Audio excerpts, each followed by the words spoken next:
தமிழகத்தில் முனியாண்டி விலாஸ் என்றால் அறிந்திராதவர்கள் யாரும் இல்லை. இந்த பெயருக்கும் அதன் வளர்ச்சிக்கும் ஒரு காவல் தெய்வம் வீற்றிருக்கும் ஆலயத்தினை பற்றி இன்றைய சர்வம் பக்தி மையத்தில் காணலாம். முனியாண்டி விலாஸ் பேரை கேட்டாலே கோழி குழம்பு, வஞ்சரம் வறுவல், மட்டன் பெப்பர் சாப்ஸ் என வாய் ஊறினால் அது முனியாண்டி என்ற அளவுக்கு பெயர் பெற்ற உணவகங்கள் தமிழகம் மட்டுமில்லாமல் வெளிநாடுகளிலும் பெயர் பெற்றதாக விளங்குகிறது. இந்த அளவிற்கு பெயரும் புகழும் பெற்ற இந்த உணவுகளுக்கு பின்னால் ஒருவரின் கனவில் வந்து வழிகாட்டிய காவல் தெய்வம் இருக்கிறது என்றால் வியப்பாக உள்ளது. வீரமும் ஆவேசமும் நிறைந்த தெய்வமாக முனியாண்டி சாமி கருதப்படும் நிலையில் இவர் சிவபெருமானின் பரிவாரங்களில் ஒருவர் என்று கருதப்படுகிறார். காக்கும் தெய்வமான இவர் சிவன் முகத்திலிருந்து வெளிப்பட்ட 7 வடிவங்களில் ஒருவர் என்றும் நம்பப்படுகிறது.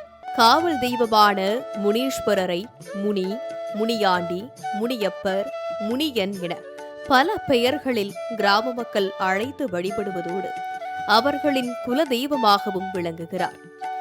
முனி என்ற சொல் புராணங்களில் தெய்வ ஆவேசம் படைத்தவர் எனும் அர்த்தத்தில் பதிவு செய்யப்பட்டுள்ளது.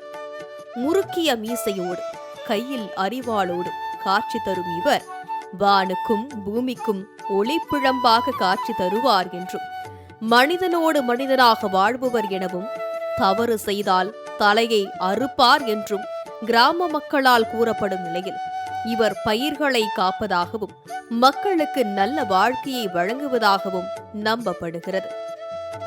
அப்படிப்பட்ட காவல் தெய்வமான முனியாண்டி சாமிக்கு 400 ஆண்டுகளுக்கு முன் மதுரை மாவட்டம் கள்ளிக்குடி வட்டம் வடக்கம்பட்டியில் கோவில் அமைத்து வழிபாடு செய்யப்பட்டு வருகிறது. தென் தமிழகத்தில் மிகவும் பிரசித்தி பெற்ற இக்கோவிலில் ஒரு தனிமையான இடத்தில் கோபுரங்கள் இல்லாமல் மரத்தின் கீழ் காணப்படுவதோடு அங்கு முனியாண்டி சாமி நின்ற நிலையில் கையில் ஆயுதங்களோடு காட்சி அளிக்கிறார். மேலும் இங்கு கருப்பையா சுவாமி மற்றும் முத்தையா சுவாமி போன்ற தெய்வங்களும் காட்சி அளிக்கின்றன. எளிமையாக காணப்படும் இக்கோவில் மதுரை வீரனின் மூலக்கோவிலாகவும் கருதப்படுவதாக கூறப்படுகிறது. ஒரு சமயம் விவசாயம் பொய்த்து போன நிலையில் பிழைப்பு தேடி அலைந்த வடக்கம்பட்டி கிராமத்தினைச் சேர்ந்த சுப்பா நாயுடு என்பவரின் கனவில் வந்த முனியாண்டி சாமி அன்னம் விற்று பிழைப்பு நடத்துங்க என்று அருள் வழங்கியுள்ளார். இதனையடுத்து அவர் காரைக்குடியில் 1935 முனியாண்டி விலாஸ் என்ற பெயரில் முதலாக உணவகம் தொடங்கினார். அது முதல் தமிழகம் மட்டுமில்லாது உலக அளவில் 2000க்கும் மேற்பட்ட கடைகள் முனியாண்டி விலாஸ் என்ற பெயரோடு இயங்கி வருகிறது. ஆண்டுதோறும் தை மாதம் 2ஆம் வெள்ளிக்கிழமை இங்கு நடக்கும் திருவிழா தற்போது உலக அளவில் பிரசித்தி பெற்றதாக விளங்குகிறது. காரணம், அன்றைய தினம் தமிழகம் எங்கும் உள்ள முனியாண்டி விலாஸ் ஹோட்டல்களின் உரிமையாளர்கள் தங்களது வாழ்வாதாரத்தை காக்க வேண்டி வடக்கம்பட்டி முனியாண்டி கோவிலில் பிரியாணி திருவிழாவை நடத்தி வருகின்றனர். இந்த விழாவிற்கு தமிழகம், ஆந்திரா, கேரளா மட்டுமல்லாது பல்வேறு வெளிநாடுகளில் ஸ்ரீ முனியாண்டி விலாஸ் ஹோட்டல் நடத்தி வருபவர்கள் மற்றும் உள்ளூர் மக்கள் உட்பட ஏராளமானோர் பக்தர்கள் ஒரு வாரம் காப்பு கட்டி விரதம் மேற்கொள்கின்றனர்.